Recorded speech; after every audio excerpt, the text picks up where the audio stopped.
So what is up, guys? Nick here, helping you to master your technology. And in this episode, we're going to talk about what iPhones do better than every Android phone in 2025. Now, it doesn't matter if you have a Samsung device, a Pixel device, another Android maker. They all run the Android experience, so it's not an attack on any brands or anything like that. What I am going to talk about, though, is the things that iOS and Apple tend to do a bit better with their phones here in 2025. We'll start with the first one, and I'm actually going to use my personal phone right now, my personal iPhone. This is my personal Android phone right here, the S25 Ultra. But I'm using the 16 Pro right now, as I do like its size and shape. It's a sweet spot size. The phones just feel smoother, more fluid than a lot of Android phones. Now, they don't always feel smoother than some of these faster refreshes of these Android devices, but the overall app optimization and the iOS performance seems to me a little more consistent sometimes than a lot of Android phones. Now, some of these phones are now starting to get faster animations and quicker 120 hertz displays. But there's just this feel about iOS that still feels very fluid by comparison to a lot of the competition. And these phones are really catching up these days, but they're hanging on by a thread, but it still feels just a fluid feel that you just don't find. It's like a natural fluid feel to the iPhone. I just don't feel on any other Android phone just yet. Although I will say that the OnePlus is coming very close with the 13. But let's move on to the next one, and that's going to be the application quality.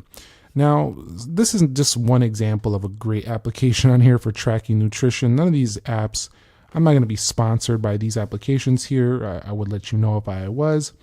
But just certain applications tend to just feel more polished, a little bit nicer looking on this phone, especially some of the fitness apps and stuff of that sort. They just tend to look better. And overall, I find that a lot of developers tend to update their apps a little faster sometimes and give you a more polished experience on the iPhone. I think a lot of people tend to agree with that. So they tend to do this better than Android phones in 2025. But I will state that most of the core applications to the Android experience is pretty good and pretty great now, actually. So anything that's like a major application, Netflix, TikTok, these big applications that everybody knows about, those are usually still amazing on both platforms. So you're not going to have any real issue in that regard. But at number 3 is going to be the camera consistency and image processing. So when I open up an iPhone, I don't care if I'm on the iPhone 16 Plus here. I don't care if I'm on the iPhone 16 Pro Max.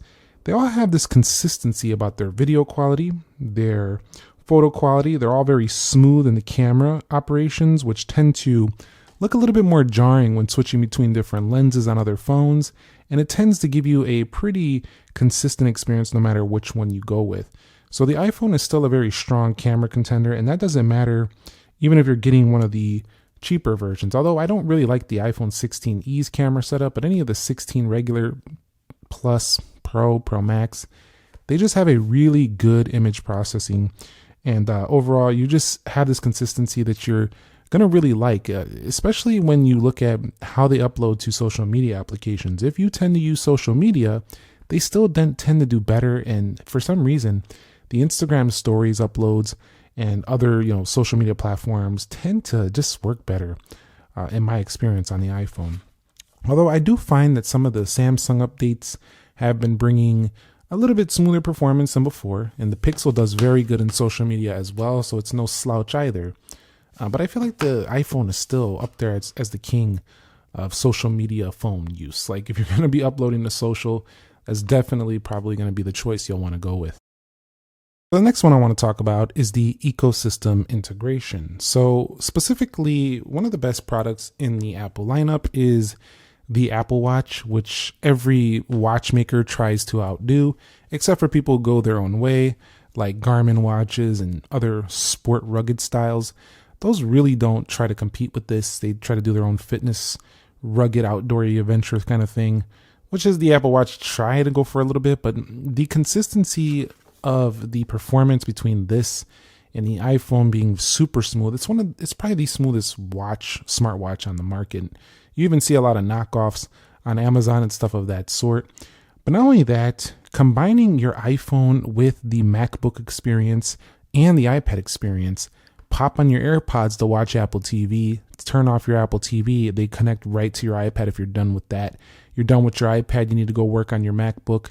The ecosystem is the best in the world. That's just what I feel like when it comes to the iPhone right now. The integration between AirDrop and iMessage as well as FaceTime have still been a strong suit for the platform. And I think Apple knew this a long time ago, never to bring these things over to the other side, because they knew that that was going to be one of their strong suits, and it continues to hold true.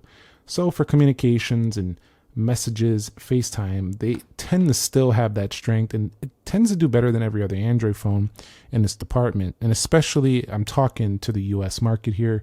If you're not in the US, this video is not really targeted at you, so don't take it too seriously if you're not in the US and you're thinking like nobody uses that here. I'm not talking to the non-U, I'm talking to the US consumer here when we're making this video right here. So the next one is going to be long-term support. Now, Samsung is promising very long-term software support, but they dropped the ball with One UI 7 in terms of the release schedule. They did get it right, like it's super smooth, and you have it on the S25, S25 Ultra, S25 Plus out of the box, but Apple brings you iOS all at the same time. I'm super stoked about what we're going to see next month with iOS 19, and it's no different whether you have a Plus, an 16E, an older iPhone. Even the older iPhones are getting this so consistently. So there's no one doing it better than Apple when it comes to the software updates. They still hold this strong suit, and it's always going to be across the board. So that tight integration of software support is just really unbeatable. Google does a really good job as well with monthly updates, although I don't like how long it takes to update the phone. I don't care if you can use it in the background. It still takes forever. I wish it would update faster, but it does very good. Samsung has a very fragmented rollout to me, but they are definitely pushing out a lot more updates than they used to in the past, and some people call them the king of Android updates. But these two are going neck and neck, I feel like, in that area. But Apple is just the best here. You get the early beta program. You can use it as a public beta. You can use it as developer beta early on if you want to pay a yearly membership and you develop apps and stuff of that sort. It's just overall the best experience with software updates. The only con, though, is that it's full of bugs, and a lot of times you got to update them frequently to keep them smooth, versus some of these that tend to bring slower updates, but a little bit more stable, if you will. The next one, Face ID. Face ID, while an old feature dating way back to the iPhone 10, it's just still a nicety if you don't want to use an in-display fingerprint. You don't want to use a fingerprint on the side. A lot of phones have that in the Android space. I tend to like the in-display fingerprint sensor, and you can use a face unlock simply like that, but it's not Face ID biometric. So when you start to get in your bank apps and stuff of that sort, you do have to go back to using this. And sometimes your fingers miss or are a little bit greasy, something like that. You can miss occasionally. Usually on the highest of highest end, like the S25 Ultra, you tend to not miss too much because those sensors are very high quality.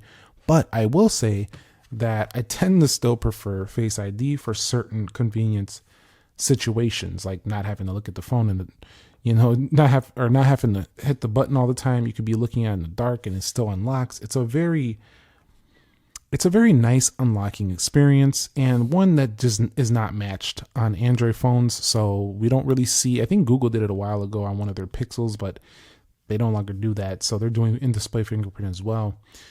Some people have argued they would like to see a Touch ID scanner, which would integrate nicely, I think, with the camera control button. You should be able to just press that as a Touch ID and have the face unlock. That would be pretty amazing. But this phone, having Face ID, the iPhone, still makes it kind of better than most Android phones if you do like the convenience of a biometric-based face unlock. So the next one, battery optimization. So what do I mean by this? Well, you tend to have smaller batteries a lot of the time on some of these larger iPhones by comparison to large Android phones. Those large Android phones tend to need a little bit more battery because of the operating system, but Apple optimizes the software to give you really good battery life. So these batteries are very well optimized for the phone itself, and you usually will get battery life that'll match phones with significantly larger phones on the Android side. So iPhone still does this better than pretty much every Android in 2025. Now, I know there are some mid-rangers that just absolutely crush and they have big batteries, but they're not as fast as an iPhone. I understand that there's Android phones with these carbon batteries that are absolutely crushing, but at the same time, those are unproven technologies. We're used to seeing these lithium-ion technologies tend to last a pretty substantial time with needing a battery replacement every few years or so. At the end of the day, the iPhone tends to have really good battery. Long story short, it tends to do really good in battery life, especially for considering the size they put in there. They also optimize it so well that your standby drains very, very slowly daily. So it's a great experience, I think, especially on phones like the Plus, the Max. Even the regular Pro is pretty good nowadays. So very good stuff here with the battery optimization. The iPhone also tends to do better in the Apple Store experience along with customer support. Now, you can actually message Apple yourself if you're having an issue, and I don't work for them or nothing. I'm just saying that I've had an issue with my phone purchase orders, things of that sort, and I've had issues with some other brands. I'm not going to call specific ones out in this video, but I think you know some of the ones I'm talking about. These guys give me amazing customer support and warranty. They oblige by the warranty, and I've actually walked into an Apple store and told them the battery was shot. Just gave me a new phone. It's happened before. I don't know if it still happens today. Let me know if that happens still, but it has happened to me before. So that was a good experience. Generally, they have some of the best customer service, especially in the US, and probably around the world as well for them when it comes to the ability to just go in the Apple store and get taken care of. That's a really good experience. And in 2025, I feel like a lot of people like that experiential style of retail where you can go in and play with the phones, go to the Genius Bar, experience the products, and if you have an issue, you can repair it there and stuff of that sort. That's just something you can't do on a lot of these Android phones. So if something goes wrong, or you drop it and you mess something up, or your battery is shot, or you need something like that, it's going to be a little bit of hoops to jump through on those other devices. Now, smartphones, we all know, are not investments. These are liabilities. They definitely lose money. They depreciate pretty quickly. But out of all phones, iPhones tend to do better in this area as well. They have a really good, easy, sell. So it's very easy to sell them. So what that means is that when you go to try to sell them, you tend to get a lot of money back for them, even when they're already 1 year old. So you can actually still get hundreds of dollars back, even if you have like an iPhone 14, an iPhone 15, and it's already, or even an iPhone 13, you can still get hundreds of dollars back. Apple tends to give you a little bit less than what you can get. So if it's a phone's worth $450, they might give you $320 or $300, but you're getting that convenience of trading it in right there on the spot. But iPhones tend to hold really, really good resale value. So to conclude, while Android phones are freaking amazing in 2025, I love the Pixel experience. Camera bar is amazing. What that camera can do, the AI. I love the Samsung experience for being an amazing tool. The S Pen over here, they softened up the edges so it's nicer to hold. It just has every feature in the kitchen sink. It's fun. There's just a lot of things they just can't do that's not making me put away the iPhone. So until they can, I don't know if they ever can. I think the fact that Apple was like the first with the mainstream smartphone that we know today, I feel like they had like locked down this market before anybody could actually overtake them. I've been covering phones for years, and they seem to always find a way to stay in the lead somehow, even if phones are surpassing them in innovation, foldable technology, things of that sort. They still tend to do the things that the customer tends to enjoy, like good battery life, long lasting, really nice look to the phone, just overall good performance, software update, the actual things that probably matter in the customer's day-to-day life. They tend to do this in a lot of respects a little bit better. So let me know your thoughts on this one down below. Do you think that I'm totally off base here? Do you feel like iPhones tend to still not do as many things better than Android phones? Let me know your thoughts down below. If you found this video helpful, entertaining, or just enjoyable, click the like button for me. Subscribe if you haven't already, and I will catch you all in the next episode. Nick here. Be sure to be well, and peace.